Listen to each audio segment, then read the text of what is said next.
வணக்கம் மக்களே. இந்த வீடியோவில் நம்ம என்ன செய்தி பார்க்க போகிறோம்னா, மரணத்திலிருந்து தப்பிய மீனா. சௌந்தர்யாவுடன் அவரும் போயிருக்க வேண்டியது.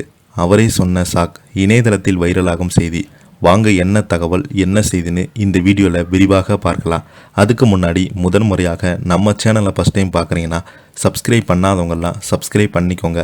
பெல் பட்டன் சிம்பளமிக்கி நம்ம சேனலோட நோட்டிஃபிகேஷனை எனபிள் பண்ணிக்கோங்க. நாங்கள் போடுற வீடியோ எல்லாமே உங்களுக்கு உடனுக்குடனே வந்து சேரும். வாங்க என்ன தகவல்னு பார்க்கலாம். மீனா தமிழ் சினிமாவில் ஃபேமஸ் நடிகையாக வலம் வந்தவங்க.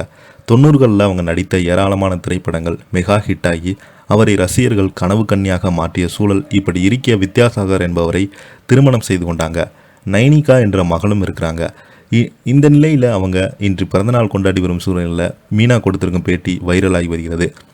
ஹாலிவுட்டில் எத்தனையோ நடிகைகள் வந்திருக்கிறாங்க, இப்போது இருக்கிறாங்க. அவங்க ரொம்பவே ஃபேமஸாக இருப்பாங்க. மீனா குழந்தை நட்சத்திரமாக சினிமாவில் அறிமுகமாகி பல படங்களில் நடித்து சிவாஜி, ரஜினி உள்ளிட்டோர் அப்போதையே நடிச்சிருக்கிறாங்க. முக்கியமாக அன்புள்ள ரஜினிகாந்த் படத்தில் மீனா குழந்தையாக நடித்து பலது பாராட்டையும் பெற்றது. மிகச்சிறந்த நடிகையாக வருவாங்கன்னு அப்போது பெயர் எடுத்தாங்க. தமிழில் கதாநாயகியாக அறிமுகமான முதல் படமே மெகா ஹிட் ஆனது. அந்த படத்தில் பிரம்மாண்ட வெற்றிக்கு பிறகு தனக்கு கிடைத்த நிறைய வாய்ப்புகளை சரியாக பயன்படுத்தி கொண்ட அவங்க அதன்படி ரஜினிகாந்த், கமலஹாசன், சத்யராஜ், விஜயகாந்த் என முன்னணி ஹீரோக்களுடன் தொடர்ந்து ஜோடி போட்டு நடித்தாங்க.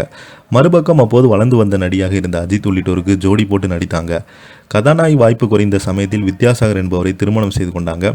நைனிகா என்ற மகளும் இருக்கிறாங்க. திரைப்படத்தில் விஜய்க்கு மகளாக நடித்தாங்க. அதன் பிறகு நடிக்கலை. மீனாவும் சில வருடங்கள் நடிக்காமல் இருந்த திருஷ்யம் உள்ளிட்ட படங்களில் கேரக்டர் ரோலை ஏற்று நடித்திருந்தாங்க. தொடர்ந்து அவங்க நடிக்க வேண்டும் என்பதால் ரசிகருடைய ஆசையாக இருந்தது. இப்படிப்பட்ட சூழல் இருக்க அவங்களுக்கு தனது 49 பிறந்த நாளை கொண்டாடி வராங்க. தெலுங்குல நடிகர் ஜெகபதி பாபு தொகுத்து வழங்கும் நிகழ்ச்சியில் கலந்து கொண்ட மீனா மறைந்த நடிகை சௌந்தர்யா குறித்து பேசினாங்க. அவங்க பேசும்போது எனக்கு சௌந்தர்யாவுக்கும் இடையே ஆரோக்கியமான பேட்டி நிகழ்ந்து கொண்டு தான் இருந்தது. சௌந்தர்யா எனக்கு நல்ல தோழி என்பது மட்டுமின்றி அற்புதமான ரசிகை. சௌந்தர்யா ஹெலிகாப்டர் விபத்தில் சிக்கி உயிரிழந்த செய்தியை கேட்டு அதிர்ச்சி அடைந்தேன். அந்த நேரத்தில் தேர்தல் பரப்புரை நானும் அவருடன் அந்த ஹெலிகாப்டரில் சென்றிருக்க வேண்டியது. என்னையும் அழைத்தாங்க. ஆனால் அரசியல் பரப்புரை ஆகியெல்லாம் எனக்கு விருப்பம் இருந்ததில்லை. எனவே ஷூட்டிங் இருப்பதாக சொல்லி அன்றைய தினம் செல்வதற்கு நான் மறுப்பு தெரிவித்துட்டேன் என்று நடிகை மீனா அந்த பேட்டியில் குறிப்பிட்டிருக்கிறாங்க.